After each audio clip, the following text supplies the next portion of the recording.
In this video, I want to recap the properties of the change of bases when we consider transformations in quantum mechanics. And as we already saw in previous videos, we can expand the state psi in the following manner: summation over m. For example, we have the coefficient c sub n, which represents basically the vector psi with respect to the basis m, if you want. And these vectors are orthonormal, so when we take the inner product between m and another vector of these bases, we get that this is equal to the Kronecker delta and m. And in principle, we might also use a different basis with respect to this one. And if we consider the expansion according to another basis, we can rewrite the coefficients in a different manner, in principle d, and let's use another integer alpha over which we are summing, and the vectors we can call them alpha, like this. And these vectors are different with respect to this one. Still, we assume that they are orthonormal. So if we take the inner product between alpha and another of these integers, let's say beta, we still get delta alpha beta. Now, if we want to find the coefficient d sub alpha, this is simply given by the inner product between alpha and psi, right? And if we use the completeness formula or completeness relation, we can sum over m, and then we have alpha here. This is the bra alpha, and then we have the cat m, the bra m, and then psi. So we have introduced this completeness relation. We are summing over m, and we know that if we sum over m these two states, this is like a tensor product, this gives an identity matrix, if you want. And therefore we can also rewrite this in the following fashion. And then we have the summation over m. We are going to call this object u sub alpha m, whereas m dot psi, so this is the inner product between m and psi, we know that it gives us c sub m. It's the coefficient c sub n. And this u alpha m is a transformation matrix, is a matrix that transforms this basis into this one. So it is a matrix that is related to the change of basis. And let's make some more considerations. In particular, if we take the inner product between alpha, which is a vector of the new basis, then we have an operator A acting on beta, and this beta is still part of the vectors related to the new basis. We can use the completeness formula. In particular, we can use it twice. We can sum over n and also over m. We have inner product between alpha and m. Then m acts on alpha n. Then we have n here. So you can see that I have introduced the completeness formula twice. And finally here we have beta, like this. Now you can check that we called this element, in the previous video we called it AMN, whereas in this video we call this U alpha M.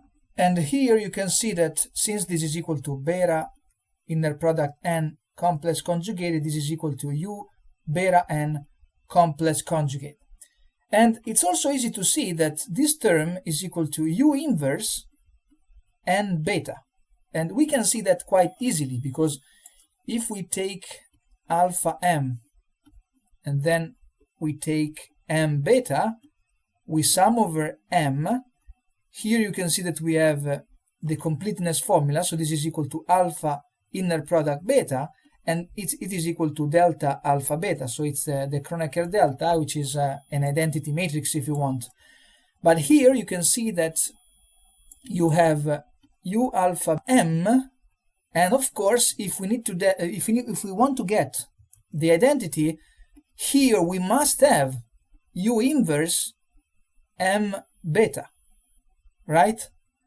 And that's exactly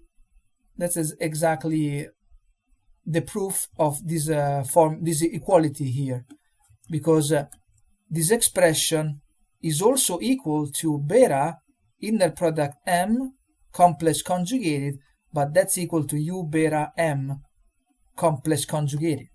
So here we can also use the inverse with the indices n beta. And that shows that in here we have a product of matrices of the kind U, A, and then we have U inverse, and the indices are given by alpha and beta. If you check, we have to sum over the internal indices here and also on n, so this object will be characterized by the two indices alpha and beta. So you can see that the transformation of a matrix, in particular AMN, or if you want, so this is the element of the matrix A.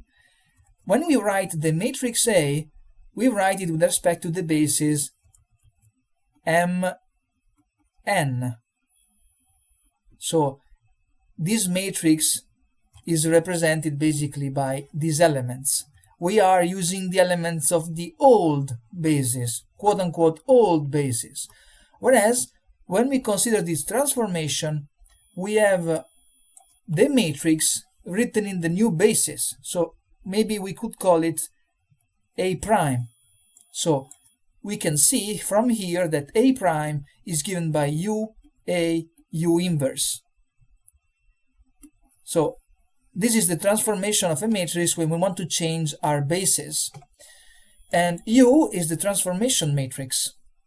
And what we showed in here is that U inverse is equal to the complex conjugate transpose, because here you can see that these two indices change their position. So it means that we also need to take the transpose.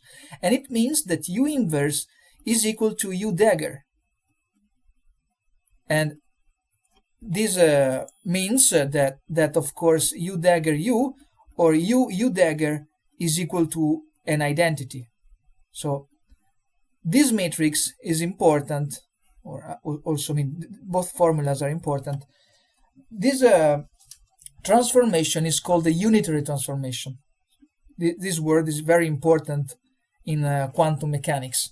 It's a very important property. We have also shown the following transformation. Where is it? This one. And in the bracket notation, basically, this means that the ket psi, and in particular the ket psi, let's put a prime to denote the fact that here we consider the vector in the new basis.